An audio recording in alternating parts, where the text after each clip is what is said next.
Hello friends, आज हम लोग सीडीपी के 30 मोस्ट इम्पॉर्टेंट क्वेश्चन की प्रैक्टिस करेंगे। और ये सारे वही क्वेश्चन होंगे जो सीटेट के पिछले वर्षों में एग्ज़ाम हुए हैं, उन्हीं से क्वेश्चन लिए गए हैं और आने वाले सीटेट एग्ज़ाम के लिए बेहद ही इंपॉर्टेंट है। और जो लोगों ने सीडीपी पढ़ रखा है तो कमेंट करके बताएं इसमें से कितने क्वेश्चन आ रहे थे। और जो लोग नए हैं, अगर उनको वीडियो अच्छा लगे तो चैनल को सब्सक्राइब करें, वीडियो को लाइक करें, कमेंट करें। चलिए देखते हैं, यहाँ पे पहला प्रश्न दिया गया है। पहला प्रश्न यहाँ पे है, बच्चों के प्राथमिक वर्षों में विकास का क्रम कैसा होता है?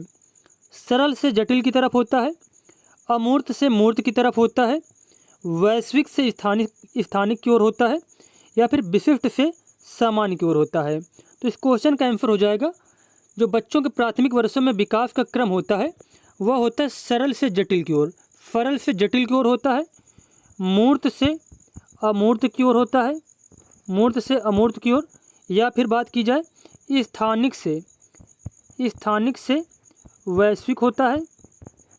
स्थानिक से कैसा होता है? वैश्विक होता है।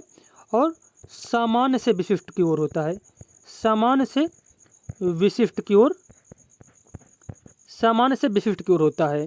तो यह क्रम होता है बच्चों में प्राथमिक वर्षों में जो विकास होता है। तो यहाँ पे जो 3 ऑप्शन दिए गए हैं ये सभी उल्टा दिए गए, जैसे कि मूर्त से मूर्त की ओर, स्थानिक से वैश्विक की ओर और सामान्य से विशिष्ट की ओर। तो यहाँ पे जो सही ऑप्शन है सरल से जटिल की तरफ होता है विकास, जो बच्चों को होता है प्राथमिक वर्षों में। तो यहाँ पे ए वाला ऑप्शन बिल्कुल ही सही दिया गया है और ये भी पॉइंट आपको याद रखने हैं। देखते हैं इसके बाद अगला प्रश्न हम लोग। भाषा के विकास के लिए संवेदनशील काल कौन सा है? तो भाषा के विकास के लिए जो सबसे ज़्यादा संवेदनशील महत्वपूर्ण काल होता है वह होता है प्रारंभिक बाल्यावस्था। प्रारंभिक बाल्यावस्था।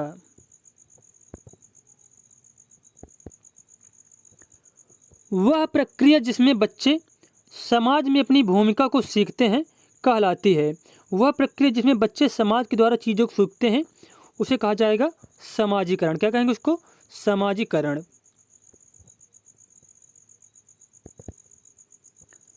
संज्ञानात्मक विकास के किस चरण में बच्चे अनुकरण करने लगते हैं वह उनमें वस्तु स्थायित्व की योग्यता आ जाती है? तो ये जो वस्तु स्थायित्व का गुण होता है और जो अनुकरण करने, नकल करने की जो योग्यता आ जाती है बच्चों में, तो वह आ जाती है संवेदी चालक अवस्था में। जीन पियाजे के अनुसार जो पहली अवस्था है संवेदी चालक अवस्था में बच्चों में यह क्वालिटी आ जाती है।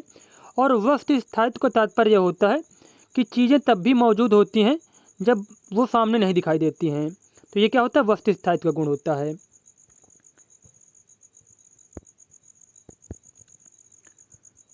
जीन पियाजे के सिद्धांत के अनुसार वह बच्ची जो सूरज को सजीव मानती है क्योंकि वो रोशनी देता है, अपनी सोच में क्या दर्शाती है? तो सूरज को जो सजीव मान रही बच्ची, तो इसे कहा जाएगा जीववादी चिंतन। क्या कहेंगे इसको? जीववादी चिंतन।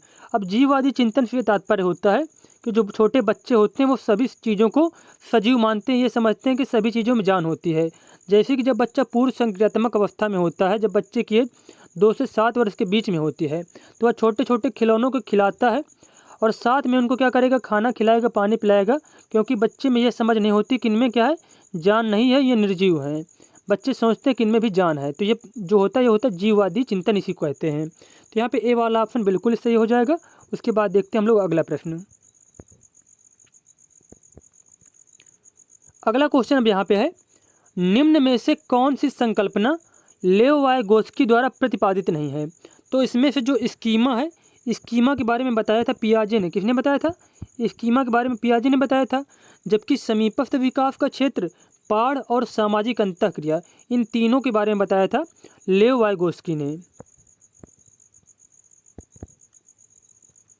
अब यहाँ पे 7वां क्वेश्चन है, लेव-वायगोत्स्की के सिद्धांत के अनुसार कथन शैक्षणिक प्रणाली के लिए सही। कौन सा कथन जो है शैक्षणिक प्रणाली के लिए सही है?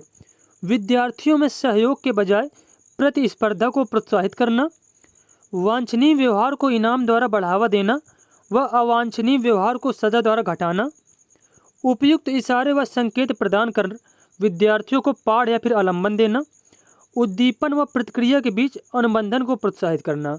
तो वाइगोत्स्की के अनुसार जो उपयुक्त कथन सबसे ज़्यादा है वह हो जाएगा उपयुक्त इशारे व संकेत प्रदान कर विद्यार्थियों को पाठ या फिर आलम्बन देना। तो यहाँ पे सी वाला ऑप्शन बिल्कुल ही सही हो जाएगा।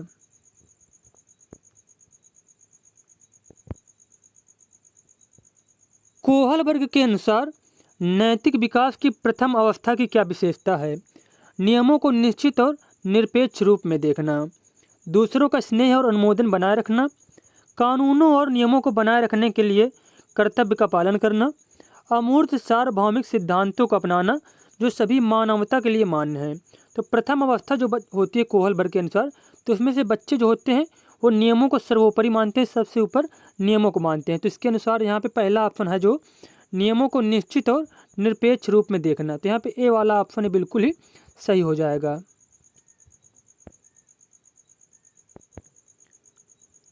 एक प्रगतिशील कक्षा में बच्चों को निश्चित पाठ्यक्रम के अनुसार सीखने के लिए बाध्य किया जाता है। बच्चे उन गतिविधियों में संलग्न होते हैं जिससे वह अपनी क्षमताओं को पा लेते हैं। बच्चों की योग्यता के अनुसार उनका नामीकरण व पृथक्करण किया जाता है। बच्चे इनाम को पाने के लिए व सजा से बचने के लिए कार्य करते हैं। तो प्रगतिशील कक्षा में क्या होता है? बच्चे उन गतिविधियों में संलग्न होते हैं जिससे वह अपनी क्षमताओं को पा लेते हैं। तो यहाँ पे बी वाला ऑप्शन बिल्कुल ही सही हो जाएगा। अब अगला प्रश्न यहाँ पे है, निम्न में से किस प्रकार की बुद्धि का वर्णन हावर्ड गार्डनर द्वारा किया गया था? सामान्य बुद्धि, भाषाई बुद्धि, भौतिक बुद्धि और विशिष्ट बुद्धि। तो ये जो सामान्य बुद्धि है और विशिष्ट बुद्धि है इसके बारे में बताया था स्पीयरमैन ने। किसने? स्पीयरमैन ने इनके बारे में बताया था। और बात की जाए यहाँ पे हावर्ड गार्डनर ने मुख्य रूप से कितने प्रकार की बुद्धि बताई थी? तो 8 प्रकार की बताई थी। तो इसमें से हावर्ड गार्डनर ने जो बुद्धि बताई थी वो हो जाएगी भाषाई बुद्धि। क्या हो जाएगी? भाषाई बुद्धि। और जो भाषाई बुद्धि जिनमें अधिक पाई जाती है, भाषाई बुद्धि की मात्रा जिनमें अधिक होगी वह लोग क्या बनते हैं?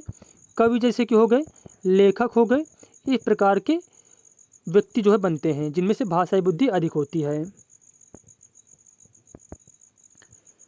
एक प्राथमिक कक्षा में शिक्षिकाओं को व्यक्तिगत वाक खुद से बातचीत जो हमारी सोच और व्यवहार का मार्गदर्शन करती है उसे क्या करना चाहिए? प्रोत्साहित करना चाहिए, हतोत्साहित करना चाहिए, नकारना चाहिए, के इस्तेमाल के लिए बच्चों को दंडित करना चाहिए।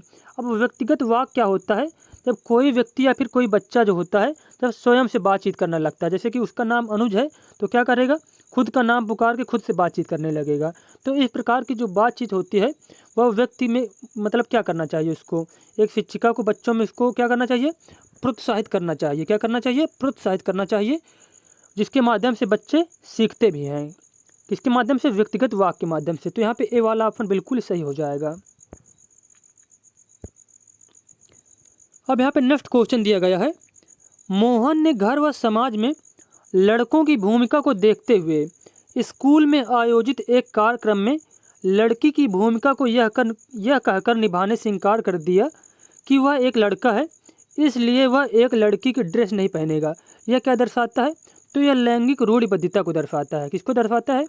लैंगिक रूढ़िबद्धता को। जैसे कि यहाँ पे ऑप्शन है जेंडर भूमिका में लचीलापन, क्योंकि वो लचीलापन तो दिखा ही नहीं रहा, जेंडर समानता भी नहीं दिखा रहा है, जेंडर गतिशीलता भी नहीं होगा। इसका ऑप्शन हो जाएगा जेंडर प्रारूप को दिखा रहा है। वो क्या दिखा रहा है? जेंडर प्रारूप को दिखा रहा है।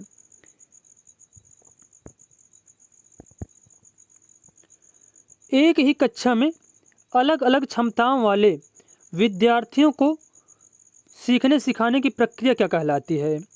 एक ही कक्षा में जब अलग अलग क्षमताओं वाले विद्यार्थी होते हैं उन्हें जो सीखने सिखाने की जो प्रक्रिया है वह क्या कहलाती है? तो इसका आंसर हो जाएगा, उसे कहेंगे विभेदित निर्देश। विभेदित निर्देश। सामाजिक रचनावादी कक्षा में मूल्यांकन का प्रमुख तरीका क्या होता है? वस्तुनिष्ठ प्रत्याहन आधारित परीक्षाएं, सहयोगात्मक परियोजनाएं, मानकीकृत परीक्षाएं, मानक संदर्भित परीक्षाएं। तो जो सामाजिक रचनावादी कक्षा होती हैं उसमें मूल्यांकन का प्रमुख तरीका जो होता है वो होता है सहयोगात्मक परियोजनाएं। सहयोगात्मक परियोजनाएं।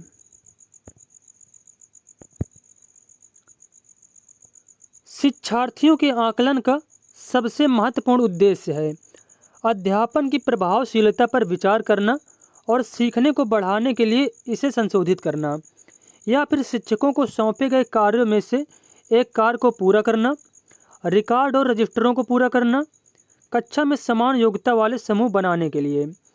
तो जो आकलन का जो सबसे महत्वपूर्ण उद्देश्य है वह हो जाएगा कि अध्यापन की प्रभावशीलता पर विचार करना और सीखने को बढ़ाने के लिए इसे संशोधित करना। तो ए ऑप्शन यहाँ पे बिल्कुल ही सही दिया गया है।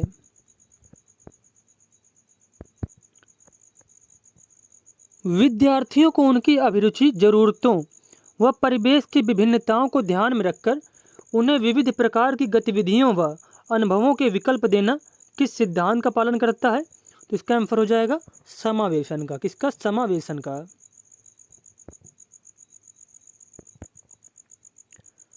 निम्न में से क्या कक्षा कक्ष में सांस्कृतिक संवेदनशीलता को बढ़ावा नहीं देता? विभिन्न संस्कृतियों के अनुकूल गतिविधियों का आयोजन करना, विद्यार्थियों को उनकी संस्कृति के अनुभवों को साझा करने में बढ़ावा देना, केवल प्रभावित संस्कृति के त्यौहार मनाना, हर विद्यार्थियों की विविध पृष्ठभूमि को स्वीकारना व सम्मान देना। तो पूछा गया है सांस्कृतिक संवेदनशीलता को बढ़ावा नहीं देता, तो इसका आंसर हो जाएगा केवल प्रभावी संस्कृति के त्यौहार मनाना। केवल प्रभावी संस्कृति के त्यौहार मनाना। पाठ पढ़ने व लंबे अंशों को समझाने में उन विद्यार्थियों की कठिनाई होती है जो जूझ रहे होते हैं पठन वैकल्य से। पठन वैकल्य से, जिसको डिसलेक्सिया भी कहा जाता है। श्रवण बाधित बच्चों के लिए कौन सी शिक्षण सामग्री उपयुक्त नहीं है? तो जब कोई बच्चा सुनने योग्य ही नहीं है, सुनने में कठिनाई हो रही है, तो उसके लिए शब्द जो सुनने वाली किताबें हैं उपयुक्त कैसे हो सकती हैं? तो यहाँ पे पहला ही ऑप्शन गलत दिया गया है और यहाँ पे यही वाला ऑप्शन सही हो जाएगा इस क्वेश्चन का। एक शिक्षिका को अपनी कक्षा में सृजनात्मक बच्चों की पहचान करने के लिए किस प्रकार के प्रश्न पूछने चाहिए? रिक्त स्थान पूर्ति वाले प्रश्न, सही मिलान करने वाले प्रश्न, सही और गलत उत्तर विकल्प वाले प्रश्न, खुला उत्तर वाले या फिर मुक्त उत्तर वाले प्रश्न। तो इसका आंसर हो जाएगा खुला उत्तर वाले या फिर मुक्त उत्तर वाले प्रश्न।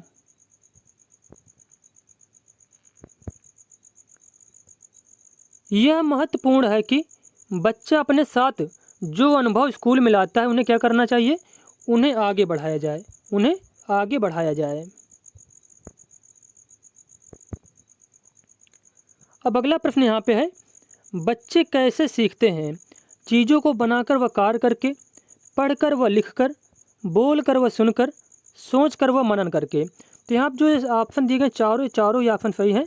तो ए बी सी डी वाला जो ऑप्शन यहाँ पे वही सही हो जाएगा इसमें से। तो डी नंबर दिया गया है ए बी सी डी, तो यही वाला ऑप्शन क्या है? बिल्कुल ही सही हो जाएगा। किस कक्ष में विद्यार्थी बेहतर ढंग से सीखेंगे? शिक्षक ज्ञान के निष्क्रिय स्थानांतरीकरण पर बल देता है। शिक्षक मानता है कि केवल उच्च बुद्धि लब्धि वाले बच्चे ही शैक्षिक कार्य में अच्छा कार्य कर सकते हैं। शिक्षक बच्चों को उनकी गति के अनुसार सीखने की अनुमति देता है। शिक्षक सभी बच्चों के लिए मानकीकृत पाठ्यक्रम का पालन करता है। तो पूछा गया किस कक्षा में विद्यार्थी बेहतर ढंग से सीखेंगे? तो इस क्वेश्चन का आंसर हो जाएगा शिक्षक बच्चों को उनकी गति के अनुसार सीखने की अनुमति देता है। जब शिक्षक बच्चों के अनुभवों को कक्षा में शामिल करते हुए उनके सामाजिक सांस्कृतिक संदर्भ में उदाहरण देता है, तब वह बच्चों में किस भावना को प्रोत्साहित करता है? तो वह बच्चों में अपनापन की भावना को प्रोत्साहित करता है। किसको? अपनापन की भावना को।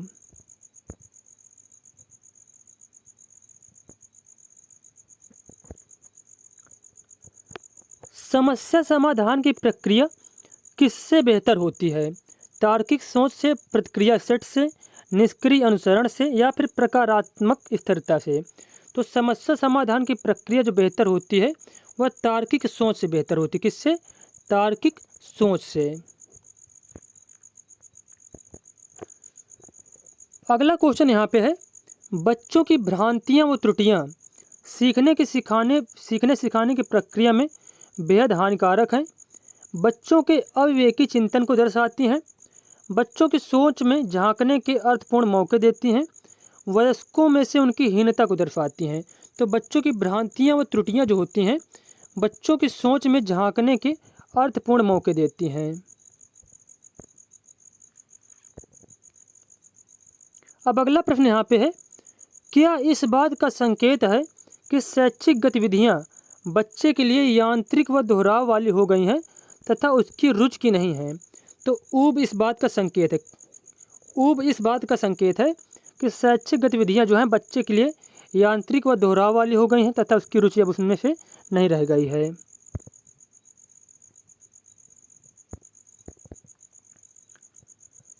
दंड और प्रोत्साहन के घटक हैं व्यवहारवाद सिद्धांत। व्यवहारवाद सिद्धांत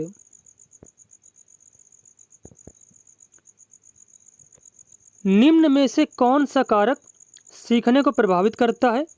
विद्यार्थियों की अभिरुचि, संकल्पना की कथित प्रासंगिकता, विद्यार्थियों का विकासात्मक स्तर, सीखने सिखाने की पद्धतियाँ। तो ये जो सभी चीज़ें हैं ये सभी सीखने के कारकों को प्रभावित करेंगी। तो इसका आंसर हो जाएगा ABCD वाला जो ऑप्शन है।